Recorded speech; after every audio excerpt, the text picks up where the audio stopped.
Our union makes us strong. We will keep on struggling until we get a better way. We will keep on struggling until we get a better way. We will keep on struggling until we get a better way.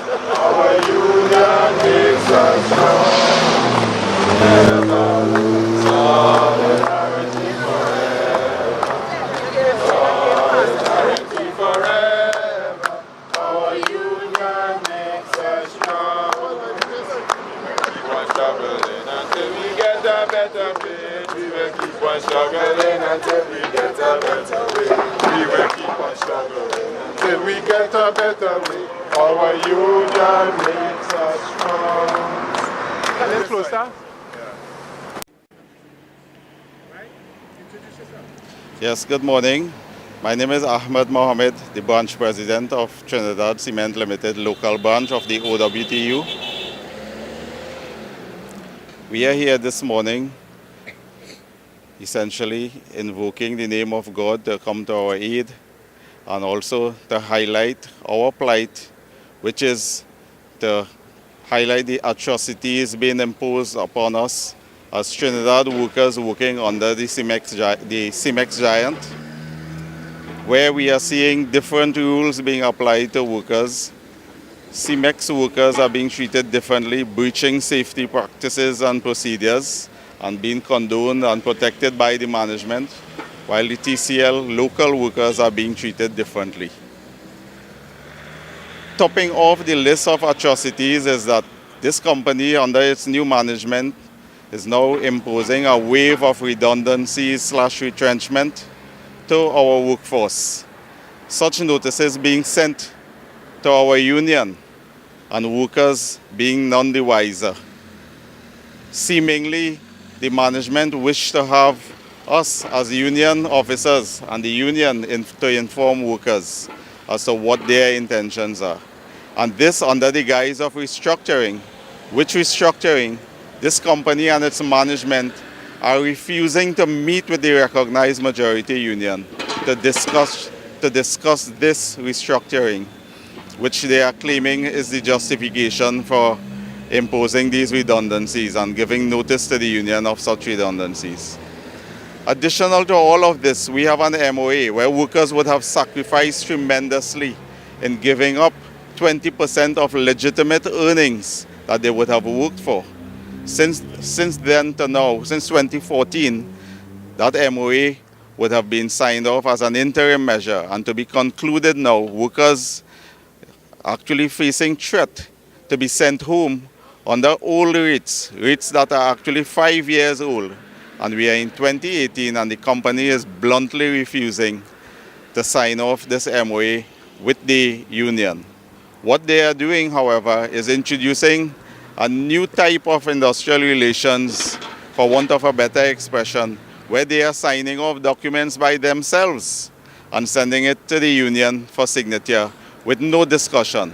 So, of course, these are not bilateral talks, but these are unilateral behavior that we are seeing manifested here by this company's management. All right, basically you're saying, how many workers are we talking about here? Well, the word on the ground and what the company would have said to us when we last met in November of last year, they are looking at 80 to 100 workers out of a workforce that is now under 300. So they have given the union notice of this redundancy plans? They have given notice to the union last Thursday on the 25th, which, however, to be noted, is the latter of 2 days given to meet with the company, and they would have responded in the afternoon of the 25th. So they have identified workers already? They have identified some workers to the union, but such workers have not been identified. So it also begs the question of the notice to these workers as well, if and when they would be written and informed by the company. What kind of classification of workers are we talking about? We are talking about workers at all levels, from the senior staff level, which are the engineers, all the way down to the plant attendants. But there is a agreement in place right now? There are actually 4 collective agreements. So we are looking at senior staff, junior staff, which is supervisory, the hourly rated, which is essentially the operational and engineering services, as well as confidential secretaries. So what's the union like next up? What do you plan to do? Well, the union has a number of concerns to raise, and at the moment, we would have confirmed the 5th of February, which is next Monday, as one of the dates offered by the company for us to meet. However, we have received no confirmation from the company if that meeting is on and if they are in fact going to meet with us.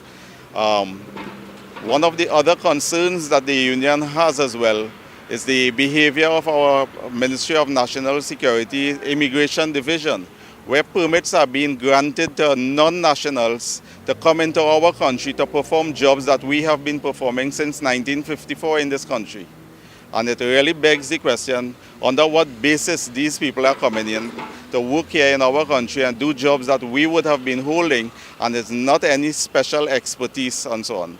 To our knowledge, in the engineering fraternity as well as in the trade union movement, the closest place to us that really has any sort of rocket science taking place is Cape Canaveral, now called Cape Kennedy.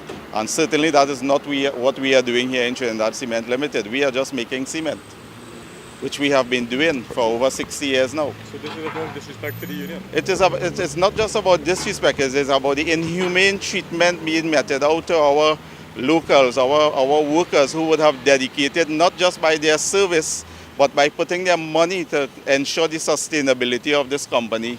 Way back in 2014, when workers would have given up that 20%, that would have been equivalent to over $50 million of monies that we would have already worked for. And now to be treated in this disrespectful manner is certainly intolerable. So what you're saying is that if the workers are really sent home, maybe we'll be going for less than what they're supposed to be getting?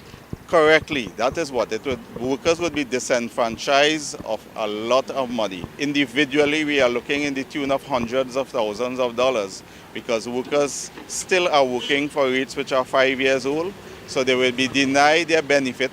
And we would have seen the company come forward previously with an offer of VSEP, which they would have done all wrong again by attempting to negotiate such offer with the workers directly and bypassing the recognized majority union. And such behavior and such IR practice, for want of a better expression, is certainly not tolerable. And in this jurisdiction, the Industrial Relations Act is pretty much well known by practitioners in all human resource departments in most of our companies in Trinidad and Tobago. So we are really taken aback to see this type of practice by the company.